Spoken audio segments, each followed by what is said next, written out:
जम्मू कश्मीर में उमर अब्दुल्ला सरकार ने बहुत सारी शिकायतें मिलने के बाद बिलाखिर फ़िज़िकल वेरिफिकेशन करने का हुक्म दे दिया है उन स्टोर्स का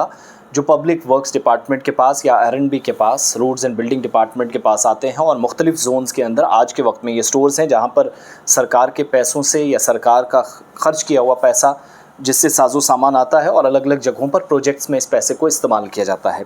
ये ऑर्डर इसलिए भी ज़रूरी था कि बहुत सारे लोगों ने शिकायतें की थी कि किसी प्रोजेक्ट के लिए एक स्टोर के ऊपर सामान पहुंचता है, इस्तेमाल कितना हुआ ये किसी को पता नहीं चलता, और जो सामान बचता है वो कहाँ जाता है इसकी भी कोई जानकारी होनी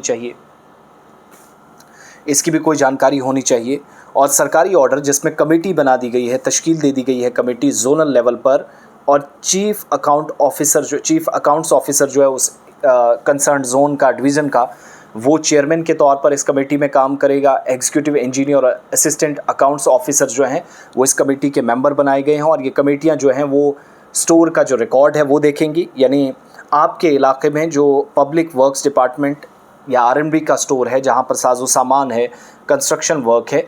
उस सारे सामान का हिसाब व किताब रखना, अकाउंटेबिलिटी को फ़िक्स करना, इस बात को यकीनी बनाना कि कोई फ्रॉड ना हो, कोई गलती ना हो, सरकार के ख़जाने को नुकसान ना पहुंचाया जाए, जितना सामान आया है वो सही इस्तेमाल हो, इन सारी चीज़ों का और रिकॉर्ड मेंटेन करना, इसका कमेटी जायज़ा लेगी और उसके बाद सरकार को एक रिपोर्ट दी जाएगी। एक तो वेरीफाई किया जाएगा स्टोर के रिकॉर्ड्स को, जो स्टोर्स के अंदर रखा हुआ सामान है उसकी हालत क्या है, कोई सामान ख़राब तो नहीं हुआ है। उसके अलावा अगर कोई ज़रूरत से ज़्यादा सामान था, सरप्लस था, वो कहाँ गया, क्यों रखा गया है, क्यों इस्तेमाल नहीं हुआ।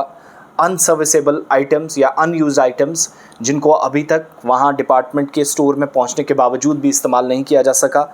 1 महीने के दौरान ये सारी चीज़ें बहुत बारीकी से रिपोर्ट तैयार करके कमेटी को जो है वो सरकार को देनी है। प्रोसेस जो है वो चीफ़ इंजीनियर की और GFR गाइडलाइंस के तहत आगे बढ़ेगा और चीफ़ इंजीनियर की बड़ी जिम्मेदारी होगी कि उनकी निगरानी में ये सारा काम हो और रिस्पॉन्सिबिलिटी फ़िक्स की जाए। किसी ने अगर किसी की नेग्लिजेंस की वजह से, किसी की लापरवाही की वजह से और किसी की धोखाधड़ी की वजह से कोई नुकसान पहुंचा है तो वो सारा का सारा रिकॉर्ड जो है वो इस रिपोर्ट की शक्ल में सरकार के सामने आएगा। अब जो कमेटी के मेंबर्स हैं मैं फिर से बता दूं, चीफ़ अकाउंट्स ऑफिसर जो कंसर्न होंगे, डिवीज़न के होंगे, वो चेयरमैन के तौर पर काम करेंगे जोनल कमेटी में। एग्जीक्यूटिव इंजीनियर कंसर्न डिवीज़न के मेंबर के तौर पर काम करेंगे। असिस्टेंट अकाउंट्स ऑफिसर ये भी मेंबर की हैसियत से काम करेंगे। स्टोर की हालत, स्टोर में रखा हुआ सामान, अगर सामान इस्तेमाल नहीं हुआ उसका पता लगाना, जो इस्तेमाल हुआ उसका पता लगाना, अकाउंटेबिलिटी फ़िक्स करना, यानी जितना काम सरकार के किसी प्रोजेक्ट में होना है, सरकारी स्टोर के अंदर पब्लिक वर्क्स डिपार्टमेंट के स्टोर में जितना भी सामान जाता है वो सही तरीके से इस्तेमाल हो, इस बात को यकीनी क्या सरकार ने बनाया है या नहीं, उन स्टोर्स की असल हालत क्या है, फ़िज़िकल वेरिफिकेशन उनकी शुरू करने का ऑर्डर दे दिया गया है। और इसमें कमेटी बाज़ाब्ता तौर पर बनाई गई है। Verification of all stores of PW public works R&B department divisional level, हर जगहों पर, हर जोन के अंदर सूबाई सतह पर कमेटियाँ काम करेंगी और कमेटी 1 महीने के अंदर रिपोर्ट पेश करेगी। और government order 160 PW R&B of 2025 19 तारीख को ये ऑर्डर्स जारी हुए हैं, जिसके ज़रिए तो आपके इलाके में जो पब्लिक वर्क्स R&B के जो स्टोर्स हैं, जोनल कमेटियों के साथ भी आप रब्ता करेंगे,